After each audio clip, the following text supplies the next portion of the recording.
I'm a 32-year-old man, and a few months ago, my world turned upside down. My father, a well-respected businessman, passed away suddenly from a heart attack. No warnings, no time to prepare, just gone. One day, he was running his construction company like usual, and the next, I was planning his funeral. I have two younger siblings, a brother 29M and a sister 27F. Growing up, we were never particularly close, but things were fine. The difference was that while I worked alongside my father for almost a decade, learning the business inside and out, they had little to no involvement. My brother bounced between jobs, never sticking to anything, and my sister was focused on her own career in a completely unrelated field. Neither of them showed any interest in the company. After the funeral, there was a lot to handle, sorting through my father's belongings, dealing with condolences, and figuring out what came next. The business, our family's legacy, needed stability. I assumed I would be stepping up. My father had always treated me as his successor, training me for years to take over when the time came, but nothing was official yet. A week later, the lawyer arranged a meeting to go over the will. My mother, 58F, my siblings, and I sat in a conference room, still processing our grief. I wasn't expecting any surprises. I figured my father's assets would be divided fairly, maybe some money for my siblings, the house for my mom, and the business for me. That's what made sense.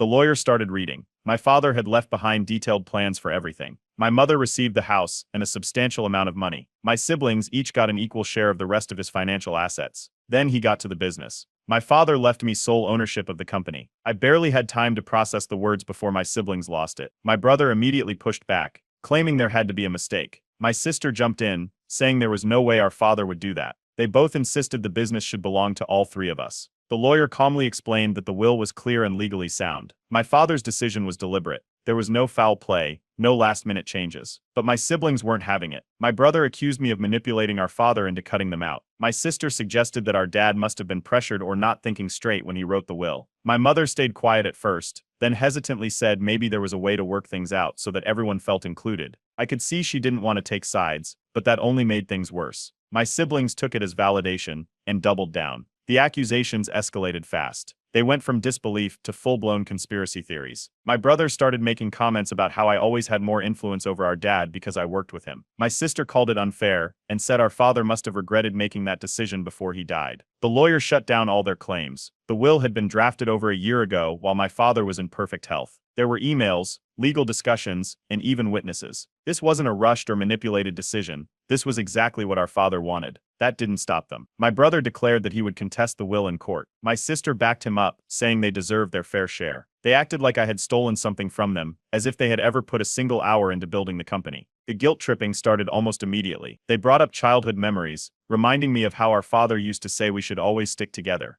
They framed it like I was the one tearing the family apart by not handing over shares. Then came the public spectacle. Word got out fast. Some extended family members started reaching out, asking why I was being so selfish. My siblings were clearly talking behind my back, spinning the story in their favor. I even started hearing whispers at the company. Some employees were uneasy, wondering if the business was about to be split up or sold. It was chaos. Despite all of it, I knew one thing: I wasn't going to betray my father's final wishes. He had made this decision for a reason. The company was his legacy, and he had entrusted it to me alone. I stood my ground. That only made them angrier. My brother started throwing around threats about dragging this through the courts and making things ugly. My sister hinted that I would regret not cooperating. The final blow came when my brother sent me a text. "If you don't agree to split the business, we'll see you in court." And just like that, the war officially began. Less than 2 weeks after my siblings' threats, the lawsuit arrived. They weren't bluffing. The papers claimed that our father was mentally unwell when he wrote his will and that I had pressured him into giving me the business. According to them, he wasn't in the right state of mind to make such a major decision, and the will should be thrown out entirely. They wanted an equal split of the company despite never working a single day in it. My lawyer wasn't surprised. He'd seen cases like this before. The good news: my father's will was rock solid. The bad news: a legal battle this big could still drag out for months, maybe even years, and in the meantime my company was at risk. Word spread fast. Employees started whispering. A few senior staff members pulled me aside, asking if the lawsuit meant changes were coming. Clients who had long-standing contracts with us started calling, subtly asking if everything was still stable. Some even delayed signing new deals. No one wanted to be caught in the middle of a messy family dispute. The family itself wasn't any better. Uncle Rick, my father's younger brother, immediately took my side. He had worked with my dad in the early years of the business and knew how much effort I had put into it. He was furious, saying my siblings had no right to make these claims. But one of my aunts, my mother's sister, decided to back them. She started telling everyone that my siblings deserved more and that my father would never intentionally cut them out. The family group chat exploded. Relatives I barely spoke to started chiming in, offering their opinions. Some cousins stayed neutral. Others flat out called me selfish. My brother and sister kept playing the victims, saying they were being robbed of their inheritance. It didn't take long before they took their complaints public. Social media posts started popping up. Vague, passive-aggressive statements about betrayal and greedy family members showing their true colors. Neither of them mentioned me by name, but everyone knew who they were talking about. Some people in the comments defended them. Others called them out. My inbox started filling up with messages from extended relatives and old family friends, asking for my side of the story. But what really pissed me off was when I found out my brother was privately messaging my employees. He was telling them the company was in chaos and that I was about to lose everything in court. He even implied that if he and my sister took over, they'd take care of the loyal employees who sided with them. One of my managers showed me the messages. That was when I realized they weren't just coming after me. They were trying to turn the company against me. I had to fight back. My lawyer started gathering evidence. Emails from my father, some dating back years, where he explicitly talked about wanting me to run the business. Meeting notes, financial plans, even text messages. Anything that could prove his will was written with full awareness and intention. Then came a key piece of evidence, an email my father had sent to a trusted friend 6 months before his passing. In it, he laid out his concerns about my siblings and reiterated his decision to leave the company solely to me. Unlike a voicemail, this written record was difficult to dismiss as fabricated. He made it crystal clear he wanted me to take over, not my siblings, just me. He even mentioned his concerns that they would try to fight the will after he was gone. I played it for my lawyer. His eyes lit up. We had a smoking gun. When my siblings found out about the voicemail, they lost it. They called it fake, saying I must have edited it together or taken his words out of context. But they weren't expecting what happened next. My father's best friend stepped forward. This man had known my dad for over 40 years. He had been there when my father built the company from the ground up, and he knew every decision my dad had made. He agreed to testify in my favor, saying that my father had told him directly about leaving the company to me. Meanwhile, the financial impact of this lawsuit was hitting hard. Legal fees were stacking up. The uncertainty was making clients hesitant. Some employees were starting to get nervous. A couple even left, not wanting to be caught in the middle of what was becoming a public mess. I needed this to end, and fast. Early in the legal battle, my lawyer pointed out a crucial clause in my father's will. If any beneficiary contested the will, they would forfeit their inheritance. It was a clear deterrent, but my siblings still chose to ignore it and push forward with the lawsuit, believing they could override it in court. I didn't know what it was yet, but my lawyer's face when he found it, that told me everything. The day after my lawyer hinted at a major discovery, he called me back into his office. He had found an older version of my father's will, one written 3 years before the final version. It was nearly identical. Same instructions, same division of assets. The business was always meant to be mine. My father hadn't changed his mind at the last minute. He had been firm on this decision for years. That wasn't all. Buried in the document was a hidden clause, one that stated if anyone contested the will, they would forfeit any remaining claims to the estate. This was huge. My siblings weren't just fighting a losing battle, they were risking everything. My lawyer sent a formal notice to their attorney, outlining the clause. If they kept pushing this lawsuit, they could lose even the inheritance they had already received. The response came fast. They refused to back down.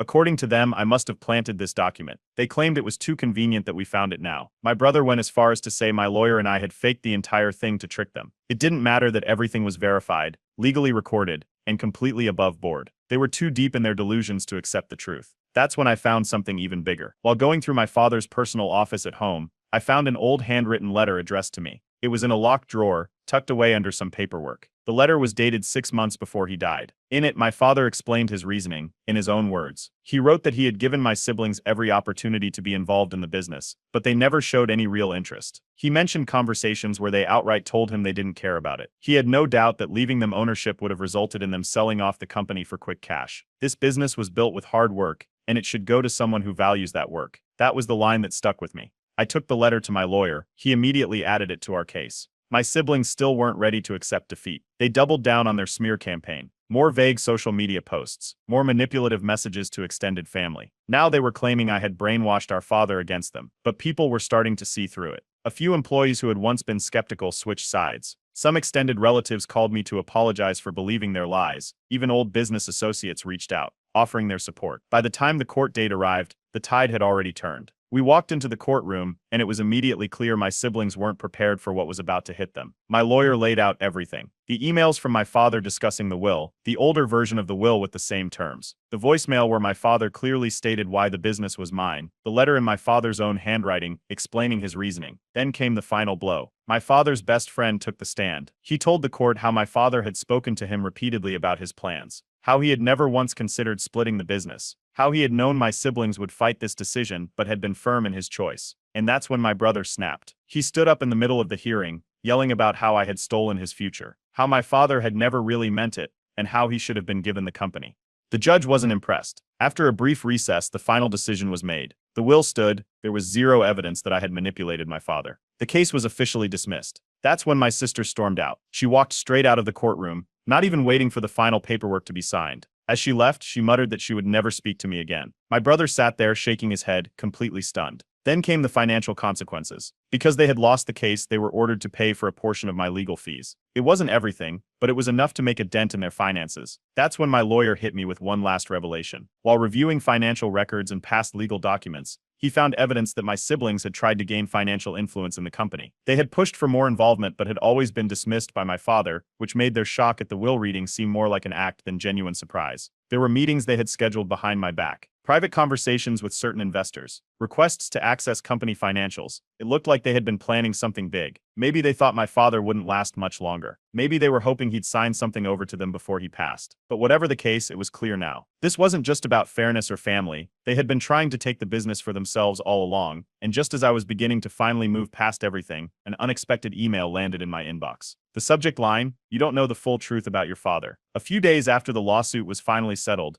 an email landed in my inbox. Subject: "Your father's business had more secrets than you know." At first I thought it was spam, or maybe one of my siblings trying to stir up more drama under a fake account. But something about it felt different. I opened it. Inside was a short message from an anonymous sender claiming to have information about my father's past business dealings. Attached were several scanned documents, old financial records, transaction logs, and a handwritten letter addressed to my father. The letter was dated over 20 years ago. I skimmed through it, and one sentence immediately stood out. "You promised we would build this together, but now you're forcing me out." The name at the bottom was Daniel Carter. I didn't recognize it at first, but as I went through the attachments, more details emerged. The sender claimed that my father didn't start the company alone. There had been a silent partner, someone who helped fund the business in the early days, but then suddenly disappeared. I sent everything to my lawyer. If this was real, it meant I didn't own 100% of the company. There might be another heir out there with a legal claim. I wasn't the only one who found out. Somehow, my siblings got wind of it. The rumors started almost immediately. My brother went around telling family members that I had been hiding the truth and that our father had stolen the business from someone else. My sister jumped in, spreading the idea that the company was never truly ours. Their angle was obvious. If this mysterious heir existed,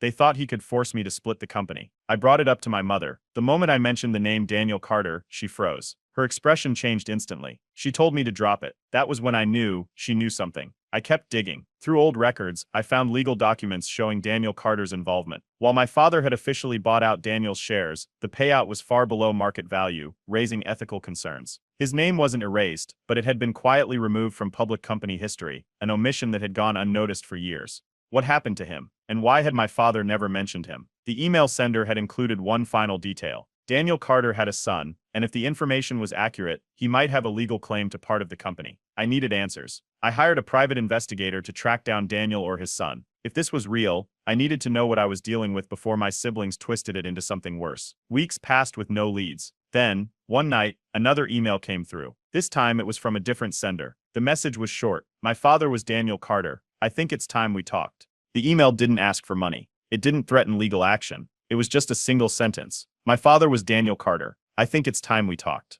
I agreed to meet him. Public place, neutral ground, a quiet restaurant on the outskirts of town. No lawyers, no threats, just a conversation. I arrived early. 10 minutes later, Mark Carter walked in. Late 40s, sharp features, dressed simply but neatly. He scanned the room, spotted me, and walked over. No handshake, no small talk, just straight to business. "You don't know the full story of how your father built that company." He pulled out a folder and slid it across the table. Inside were copies of old contracts, letters, and business filings from over 2 decades ago. My father and Daniel Carter had started the company together. They were equal partners, until they weren't. According to the documents, Daniel had suddenly signed over his shares and walked away with a payout that was suspiciously low for a business that was already thriving. Mark leaned forward. His father had told him a very different story than the one I had grown up believing. Daniel Carter hadn't walked away willingly. My father had allegedly manipulated contracts, pulled financial levers, and forced him out. Your father didn't just take the company, Mark said, he took everything. After being pushed out, Daniel lost nearly everything. His career never recovered. His health declined. He died feeling betrayed and forgotten. Mark resented my father his entire life, and now here we were. He didn't threaten me. He didn't demand money. He just sat there waiting for a response. I asked him what he wanted, the truth, and my father's name restored. I took the documents to my lawyer. After hours of going through old records, we found proof that Daniel was an early co-owner. There was even a contract dispute filed decades ago, but it had been quietly settled out of court. The buyout was real, but the amount, pennies compared to what the company was worth. If Mark took this to court, he had a case. I kept all of this to myself. But my siblings found out. They didn't care about the history. They didn't care about fairness. They saw one thing, an opportunity. My brother immediately started contacting Mark, telling him to fight for the business, telling him that I was just like our father, trying to turn him against me so they could get a cut. Mark told me about it. Your siblings don't want justice, he said. They just want you to lose. Then came the ultimatum. Mark arrived expecting a fight, but after reviewing the legal documents, hearing from employees, and seeing how I had handled the business, he realized that his father's name was the issue,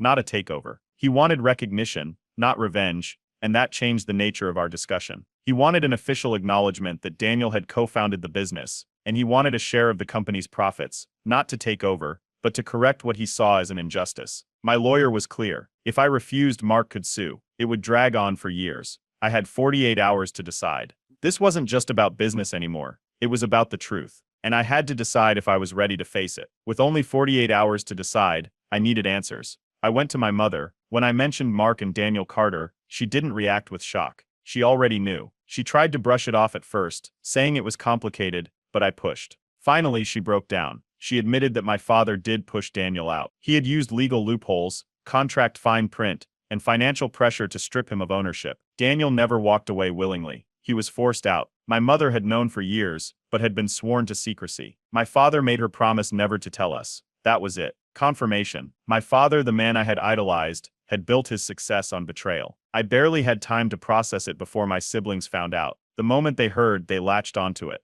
They didn't care about righting a wrong. They didn't care about the truth. They saw it as a way to get money. If Dad wasn't perfect, then why should you get everything? They demanded I split the company with them, since it was never truly ours to begin with. They even hinted that they could use this information against me. Meanwhile, rumors spread through the company. Some senior employees had worked with my father since the early days.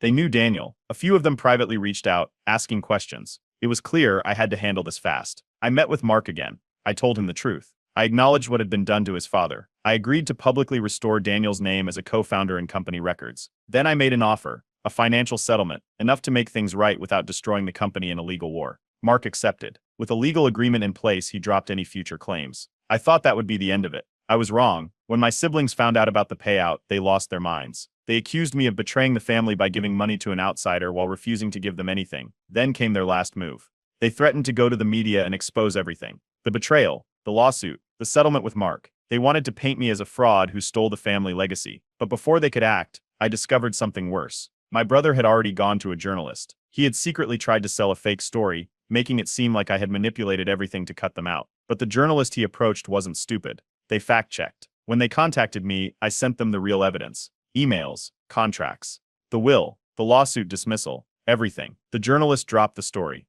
My brother had nothing left. That was the moment I realized this would never stop. I went no contact with both of them, blocked their numbers, told my lawyer to handle any future communication. My mother was heartbroken. She begged me to find a way to fix things. But it was too late. My siblings had spent years trying to take what wasn't theirs. They had betrayed me over and over. This time, I wasn't going to let them back in. With the legal battles over, I focused on rebuilding the company. Clients returned. Employees settled. The damage was fixable. Meanwhile, my siblings' lives fell apart. My brother had taken out loans assuming he would win the lawsuit. Now, he couldn't pay them back. My sister had burned so many bridges that she had nowhere to turn. Without me supporting them financially, they struggled to maintain their lifestyles. And I moved forward. For the first time in a long time, I was free. For a while, things were quiet. My siblings had lost the lawsuit. They had no claim to the business. They had tried, and failed, to turn Mark against me. I had cut contact, but they weren't done. A few weeks later, my phone started blowing up. Calls, texts, notifications.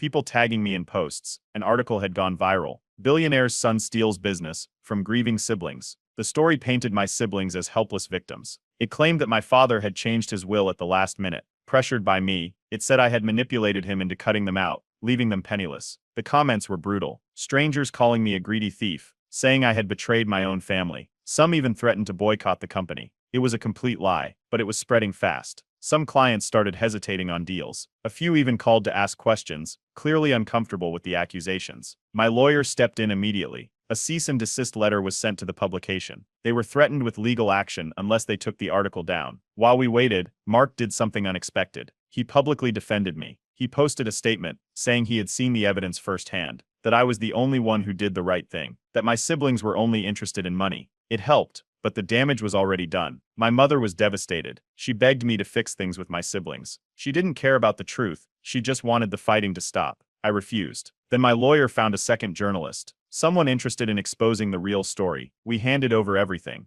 the will, the court ruling, the emails, the contract proving my father's long-term plans, the truth. A new article dropped. The full story behind the family feud over company name. It tore my siblings apart. The comments flipped. People started mocking them, calling them entitled, saying they had no right to the business. Within days, my brother and sister deleted their social media accounts. The backlash was that bad. Meanwhile, my brother's financial problems caught up with him. He had taken out loans, gambling on the idea that he'd win the lawsuit. Now he was drowning in debt. Then my sister showed up at my office. She was crying, saying she had been pressured into going to the media, that she regretted it. She begged for a payout. I told her the truth. Actions have consequences. I wasn't bailing her out. She left empty-handed. After that, I made it official. I blocked them both. No more messages. No more threats. No more contact. For the first time in months, I could finally focus on moving forward. The company recovered. Clients stopped hesitating. Business grew. My siblings, they had nothing left. And for the first time, I didn't care. A year ago, my life was consumed by lawsuits, betrayals, and endless drama. Now, everything is different. The company recovered faster than I expected. After the lawsuit and the smear campaign, I had to rebuild trust with clients. But once the truth came out, business actually improved. Clients who had hesitated came back. New contracts were signed. Some even said they respected how I handled everything. The company wasn't just back on its feet,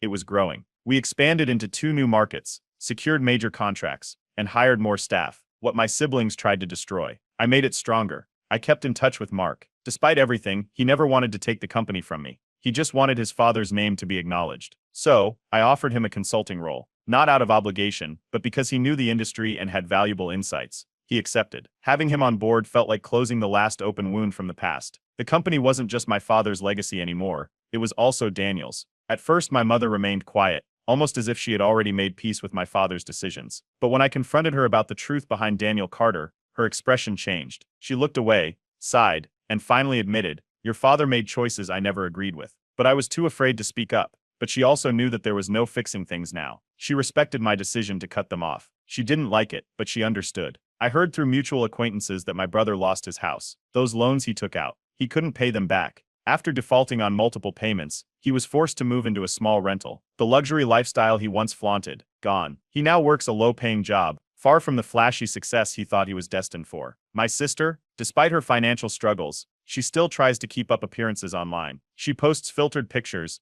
designer outfits, and vacations. But most family members know the truth. She's struggling. Her social media is nothing more than a carefully curated illusion. A few old employees who had sided with my siblings during the lawsuit reached out. Some apologized directly. Others just tried to reconnect, pretending they never doubted me. I didn't hold grudges, but I didn't forget. They had made their choice. I had moved on. Surprisingly, some extended family members reconnected with me. Many had stayed neutral during the lawsuit. Others had fallen for my siblings' lies but later realized the truth. It took time, but I strengthened my bond with the ones who truly mattered. I made one final decision. I removed all traces of my siblings from my personal and professional life. Their names were taken off all company records. Any connection to them was cut completely. They would never meddle again. To solidify the company's future, I made a public announcement. The company was now officially recognizing Daniel Carter as a co-founder alongside my father. His contributions would never be erased again. This wasn't just about correcting history, it was about making sure that the business stood for something greater than greed. After the announcement, Mark pulled me aside. He told me he never expected someone to actually do the right thing. After years of bitterness and resentment, he finally felt like his father's name was where it belonged. What started as a potential legal war turned into an unexpected friendship. Then, just when I thought it was truly over, my sister reached out. A simple message: I miss having a brother. No apology, no acknowledgement of what she had done.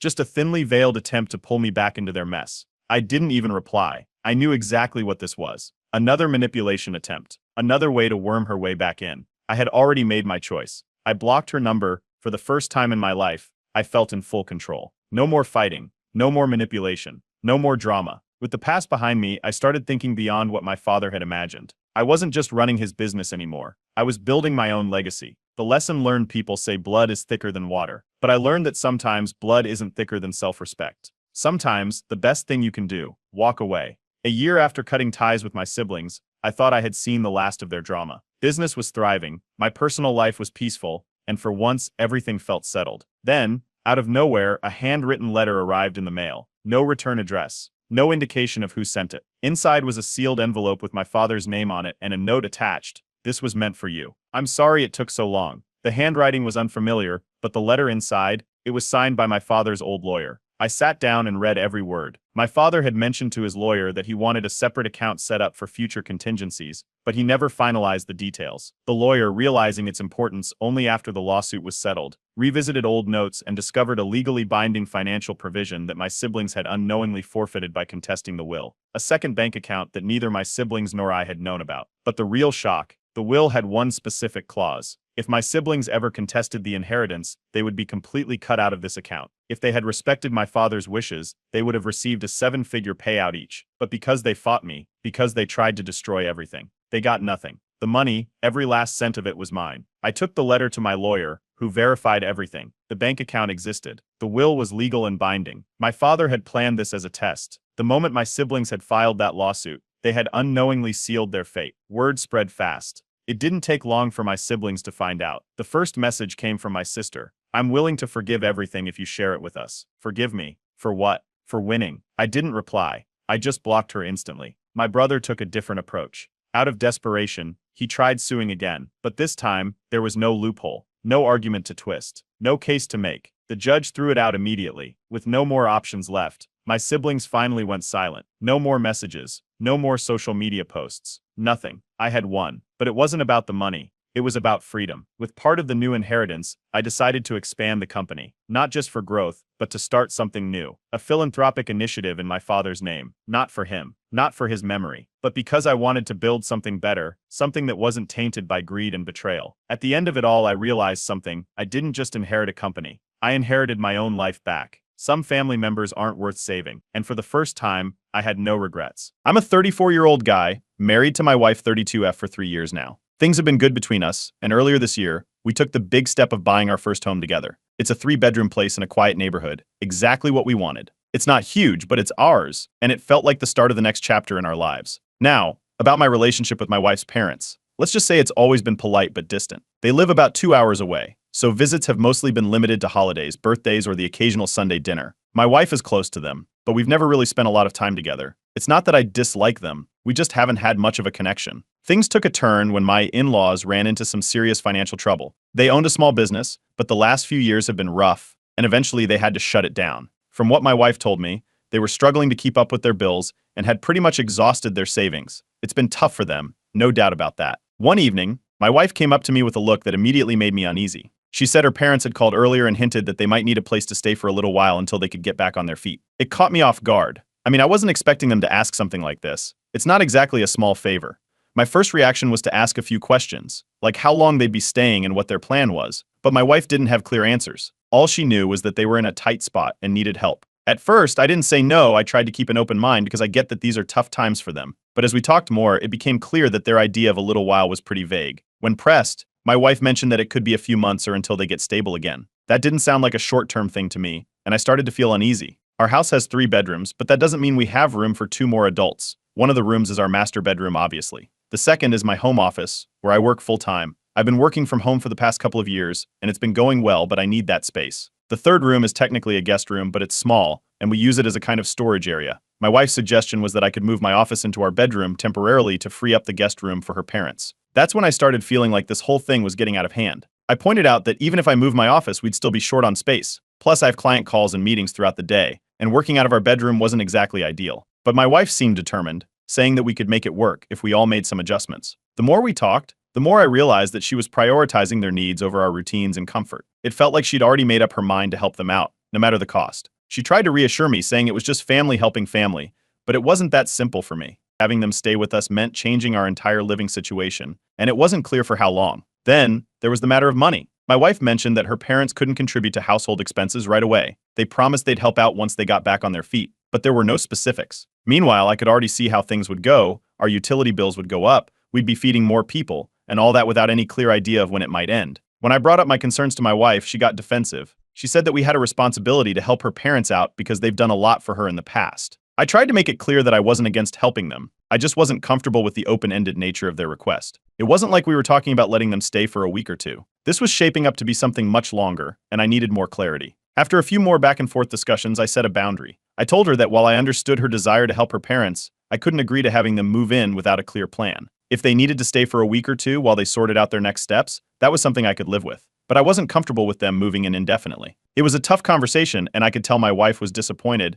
but I thought we'd reach some sort of understanding. Or so I thought. What happened next would prove that I had underestimated just how complicated this whole situation could get. Little did I know, the whole situation was about to spiral in a direction I never anticipated. It was just the beginning. Update 1. A week after that conversation with my wife, I came home from running some errands on a Saturday afternoon, expecting a quiet day. Instead, I walked into a scene one never expected. My in-laws were there, standing in the hallway with suitcases, looking like they were ready to settle in. They had bags stacked near the door, and my wife was standing off to the side, looking awkward and trying to make small talk with them. It felt like I'd missed a key part of the plan, but I knew I hadn't. My wife and I had agreed that they might stay for a week or two at most, while they sorted out their situation, if it ever came to that. Yet here they were, suitcases in hand, and there hadn't been any warning from my wife. I pulled her aside into the kitchen, out of earshot. I asked her what was going on, and she just looked down at her feet, mumbling something about how her parents showed up unexpectedly, saying they had nowhere else to go. She didn't want to turn them away, so she let them in. I was blindsided and frustrated, but I didn't want to make a scene in front of her parents. I told her that this arrangement was supposed to be discussed first, and that I wasn't okay with them just showing up like this. She apologized, saying they were desperate and she didn't know how to tell them no. After a bit more back and forth, I reluctantly agreed to let them stay for the weekend while they figured out what to do next. But I made it clear that this wasn't a permanent solution, and we'd need to find another arrangement soon. That evening, during dinner, the awkwardness in the air was thick. I tried to keep things civil, asking about their situation, hoping to get a sense of their plans. But instead of any concrete timeline, they started talking about how it would take them a few months to find new jobs and get back on their feet. They were chatting casually, talking about how they could help make the place more comfortable while they were here. My mind immediately flashed to the conversation with my wife. This was definitely not what we had agreed upon. The next morning, I woke up early, hoping to get some work done before the day started. But when I went to my office, I found my in-laws there, shuffling through boxes and moving things around. They had taken out my desk chair and were stacking their own boxes in the corner of the room. When I asked what they were doing, they said they needed space for their things, and that they thought I could move my work setup somewhere else temporarily. That was the breaking point for me. I called my wife into the room, and things quickly got tense. I told her, right there in front of her parents, that this wasn't the arrangement we'd discussed, and that I needed my office to keep working. My in-laws looked surprised, but they didn't back down. They mentioned that since they were going to be here for a while, they needed somewhere to put their belongings, and the garage wasn't suitable because of the dampness. My wife tried to step in, suggesting that maybe we could all compromise and figure out how to make the space work for everyone. But I wasn't having it. I told them that if we couldn't come to a resolution by the end of the weekend, I would contact a real estate agent on Monday to help find them somewhere else to stay. I wasn't kicking them out onto the street, but I wasn't willing to be walked over in my own home either. That's when my in-laws started to break down, talking about how hard things had been for them. They spoke about how they never imagined being in this position, relying on their daughter and son-in-law for help. They talked about how everything they'd built had come crashing down when their business failed. It was emotional, and my wife's eyes welled up as they spoke. She turned to me, saying that maybe we could just find a way to make it work for a few months. That family didn't turn its back during tough times. It was a guilt trip, plain and simple. But I stayed firm, telling them all that I wasn't saying no to helping.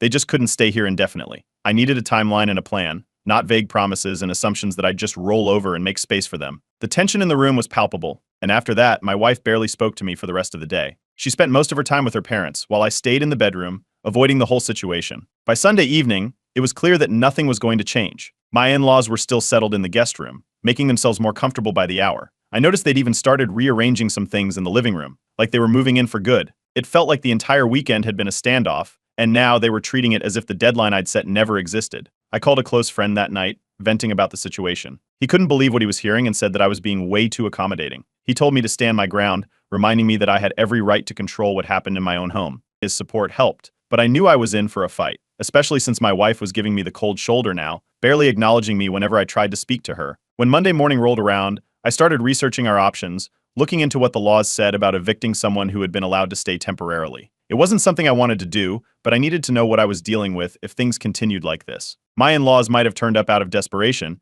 but I wasn't about to let their temporary stay turn into something that completely upended my life and home. It was clear that if I didn't take a different approach, this whole mess would just keep dragging on. Update 2. By the end of that weekend, it was clear that my in-laws had no intention of leaving anytime soon. They'd made themselves right at home, and I started noticing changes around the house. First, they began rearranging the living room furniture, claiming that their setup was more functional for everyone. They moved my favorite armchair out of the way, saying it was blocking the natural flow of the space, and shifted the coffee table to a different corner. It might sound like a small thing, but it was just another reminder that my home was slipping out of my control. Then, I found my office setup scattered in the garage. My desk was shoved into a corner, and my chair was buried under a pile of boxes that I hadn't seen before. My work files and equipment were stacked haphazardly on top of some old garden tools. I confronted my wife about it, asking how my work setup had ended up in the garage. She brushed it off, saying her parents needed more space to sort their things. She insisted it wasn't a big deal and that I could adjust just for a little while. I wasn't having it. I reminded her that this whole situation wasn't what we had agreed on.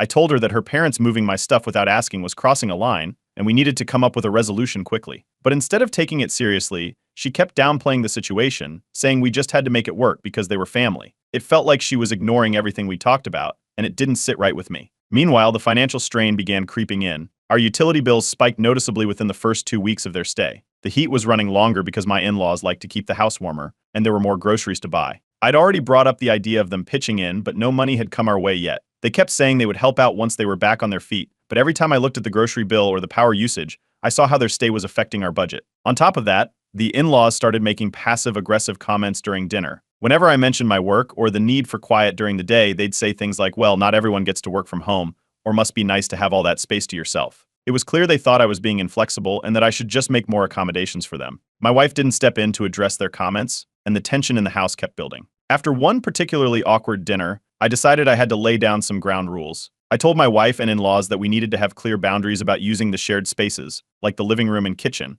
and that my office space wasn't to be touched. The in-laws didn't take it well. They seemed to think I was being controlling. My wife looked caught in the middle, but I didn't back down. The way things were going, I couldn't just sit by and let them take over the entire house. Not long after that, my wife finally broke down under the pressure. She admitted that she felt trapped between me and her parents. She knew they were overstepping, but she felt guilty about saying anything because of their situation. She said she didn't want to push them out, but she also realized how much strain it was putting on our marriage. That led to the biggest argument we'd had since we got married. I told her that I felt like she had betrayed my trust by letting this go on for so long without any real plan. She said she felt like she had no choice because of the position her parents were in. It became obvious that we couldn't continue like this. The next day, I called a lawyer to get some advice on what I could do if my in-laws refused to leave. I needed to know where I stood legally in case things got worse. It turned out that the situation was tricky. Even though they weren't paying rent, their stay could be considered more than temporary if they'd been there for weeks. The lawyer suggested drafting a formal notice to let them know they had to move out within a certain time frame, which wasn't what I wanted to do, but I needed to know my options. Unfortunately, my in-laws overheard part of the phone call. That led to a dramatic confrontation later that evening.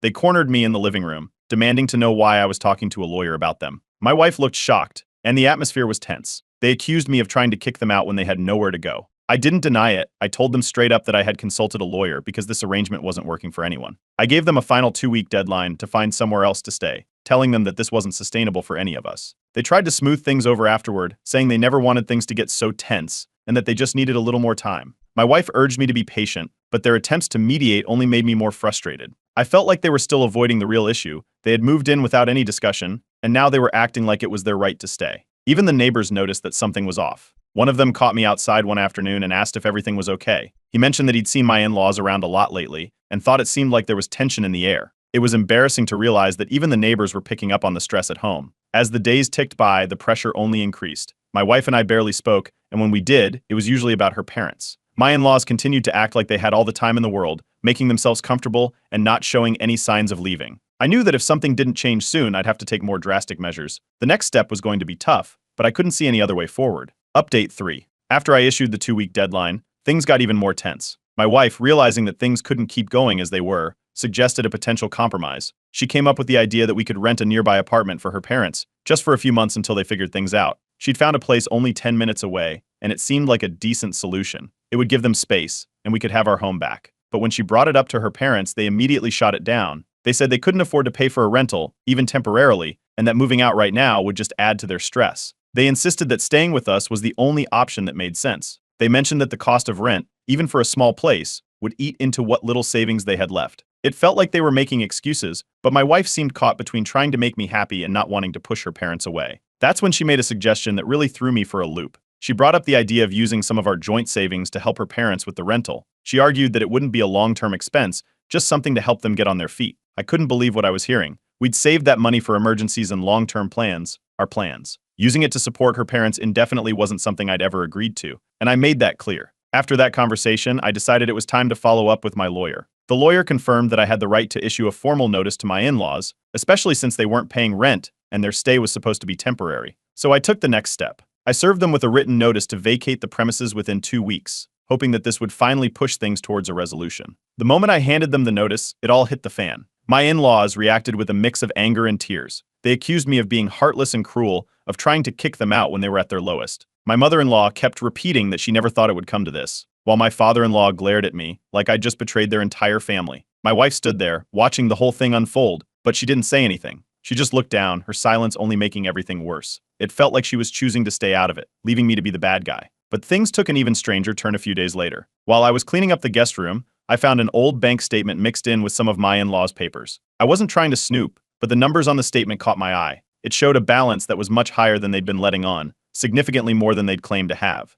It wasn't enough to retire on, but it was definitely more than enough to cover a few months of rent at a temporary place. I confronted my wife about it, asking if she knew that her parents had this much saved up.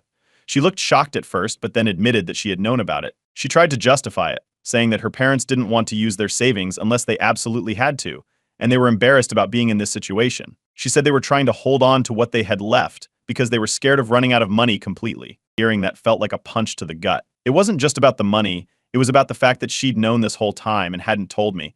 I couldn't believe that she'd kept it from me while they were living in our house, claiming to be completely broke. It felt like I'd been manipulated, like they'd all been hoping that I'd just give in if they held out long enough. I told her exactly that. I told her that I felt blindsided, that it felt like they'd been hiding the truth to manipulate the situation and make me feel guilty. She tried to defend her parents, saying they weren't trying to deceive me, they just didn't want to use up all their savings unless they had no other choice.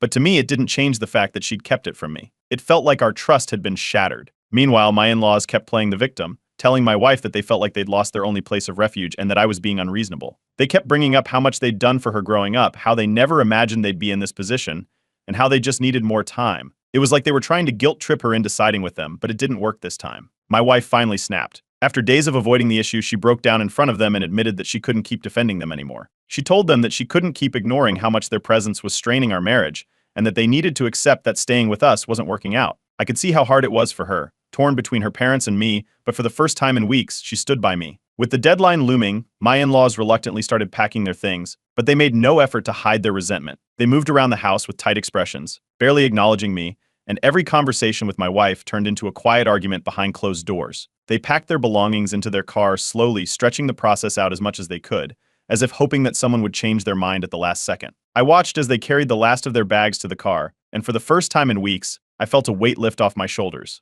But I knew this wasn't the end of it. The tension between me and my wife was still there, and the fallout from everything that had happened would take time to heal. I just hoped that, with her parents out of the house, we could start putting the pieces back together. Update 4. The day my in-laws finally moved out felt surreal. They loaded up their car with the last of their bags, casting resentful glances my way. My wife stood by, looking torn as she watched them drive off to a smaller rental they'd managed to find. Despite their earlier claims that they couldn't afford any place, they found one pretty quickly once the deadline loomed. It wasn't far, just about a 15-minute drive away. They muttered something about the place being out of their budget as they left, but the underlying bitterness was obvious. Once they were gone, the house was quiet, too quiet. My wife and I barely spoke those first few days. It was like living in a Cold War zone, each of us retreating to our corners of the house. Meals were silent, and any conversation that did happen was strained and short. She spent most of her time in the bedroom, while I tried to focus on work in my office. But the tension hung in the air, making it hard to concentrate on anything. It was clear that the damage done by her parents' stay wasn't going to disappear just because they had moved out. It didn't take long for the fallout to spread beyond our home. Word got around the extended family, and soon, I started getting calls and messages from my wife's relatives. They accused me of being unkind, of breaking up the family when her parents needed support the most.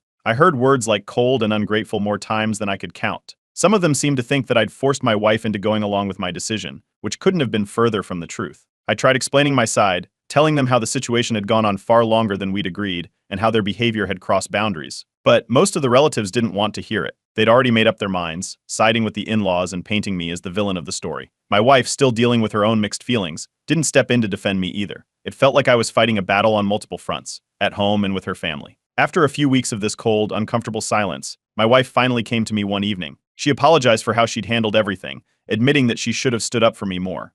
She said she realized that trying to keep her parents happy had come at the expense of our relationship. It wasn't an easy conversation, but it felt like a small step in the right direction. We both knew things wouldn't magically get better overnight, though. In a bid to fix what had been broken, we decided to try couples therapy. Neither of us had done therapy before, but it felt like the right thing to do if we wanted to work through the resentment that had built up between us. Our first few sessions were rough. We had to confront a lot of the unspoken issues that had been festering since her parents had moved in, but over time it helped us understand where the other was coming from, even if it didn't erase what had happened. Meanwhile, the drama continued outside our therapy sessions. Even after moving out, my in-laws couldn't resist stirring the pot. They made passive-aggressive comments on social media, posting things about fake kindness and how some people only care when it's convenient. They didn't mention me by name, but everyone in the family circle knew who they were talking about. My wife saw the posts too, but she kept her distance, focusing on trying to rebuild things between us instead of getting pulled back into their drama. Just as we were starting to make some progress in therapy, the in-laws reached out, asking if they could come over for a weekend visit. They framed it like they just wanted to spend some time with their daughter, but it was hard not to read between the lines. Given everything that had happened, I couldn't help but suspect they were testing the waters to see if they could slip back into our lives more permanently. I told my wife that I wasn't comfortable with it, and she surprisingly backed me up this time. She let her parents know that a visit wasn't possible right now, and we needed time to settle into our new normal. That was a turning point for us. For the first time in months, I felt like my wife and I were on the same page, and it was clear that therapy was making a difference. She started standing up for our boundaries, which was a huge relief. It wasn't easy for her, and I could see that she was still struggling with the idea of disappointing her parents, but she was trying, and I appreciated that. Of course, the drama wasn't over. A few weeks later, we attended a family event, something we couldn't avoid without raising more suspicion. It was the first time I'd seen my in-laws since they moved out, and it didn't take long for the tension to boil over. At one point during the gathering, my mother-in-law made a pointed comment about how some people just can't handle a little family closeness, and I couldn't let it slide. A public argument broke out right there in front of half the extended family. They accused me of turning their daughter against them, while I laid out all the ways they'd overstepped during their stay. It wasn't pretty, and by the end of it, my wife had to pull me aside to calm things down. On the drive home, we talked about what had happened, and I made it clear that we needed new rules about how to handle her family going forward. She agreed, and we decided that any future decisions involving her parents or my family would have to be mutual. No more last-minute surprises or one-sided compromises. It was the only way I could see us moving forward without repeating the same mistakes. After everything that had happened, I felt like I needed a place to vent. So I took to Reddit and posted our entire story on one of those relationship advice subreddits. I didn't expect much, but the response was overwhelming. People in the comments supported my decision to set boundaries and told me I'd done the right thing. Some even shared their own stories of dealing with overstepping in-laws, and it was oddly comforting to know I wasn't alone in this mess. Reading those comments gave me a bit of the validation I'd been looking for. It didn't fix everything, but it reminded me that standing my ground wasn't wrong. My wife read through the responses too, and it seemed to help her see things from a different perspective. With the drama finally calming down, we started focusing on what we had left, each other, and the hope that, somehow, we could build something better from the pieces that were left. Update 5. A few months after my in-laws moved out, the dust began to settle, and my wife and I finally had space to really talk about what had happened. One night, after another quiet dinner, she admitted that letting her parents move in without clear boundaries had been a huge mistake. She thanked me for standing my ground when she couldn't. It wasn't easy for her to say it, and it certainly hadn't been easy to hear, but it was a start. For the first time, it felt like we were both facing in the same direction. With things slowly improving between us, we decided to formalize our new approach to handling family. We sat down together and drafted a simple agreement, nothing too legalistic, but clear enough to avoid any future misunderstandings. We agreed that no family member would stay with us for more than a few days without both of us agreeing to it in advance. It wasn't just about my in-laws, it applied to both sides of the family, and that made it feel fair. This way, no one would ever be able to force their way into our home again without a clear mutual decision. Therapy sessions continued to help. In one of our last sessions, we finally got to the core issue that had caused so much of our conflict: my wife's deep-rooted habit of appeasing her parents. It was something she'd been doing for years without even realizing it. The therapist helped her see how that tendency had affected our marriage, how it had led her to prioritize her parents' needs over our own. It wasn't an easy realization for her, but it was necessary if we were going to move forward. Armed with this new understanding, my wife made the tough decision to confront her parents. She called them over to their new rental for a talk, and I stayed home, giving her space to do it on her own terms. It wasn't a quick conversation, and it definitely wasn't a pleasant one. From what she told me afterward, they didn't take it well at all. Her mother cried, saying they felt like they'd lost their daughter because of my influence, and her father accused her of abandoning them when they needed her most. But she held her ground, explaining that we had to set these boundaries for our marriage to survive. When she came home that night, she looked exhausted but relieved. I could tell that the conversation had taken a toll on her, but I also saw a new sense of determination in her. It was like she'd finally taken the first step towards standing up for herself and for us. I made it clear that I wasn't going to accept being painted as the villain in this situation. Her parents had made their choices, and I wasn't going to be blamed for enforcing boundaries that should have been there all along. With her parents now keeping their distance, we started finding a new rhythm at home. It wasn't like everything went back to normal overnight. There was still a lingering tension, especially whenever her parents reached out. They mostly kept their communication to holiday greetings and the occasional check-in, but the calls and texts were short and distant, with none of the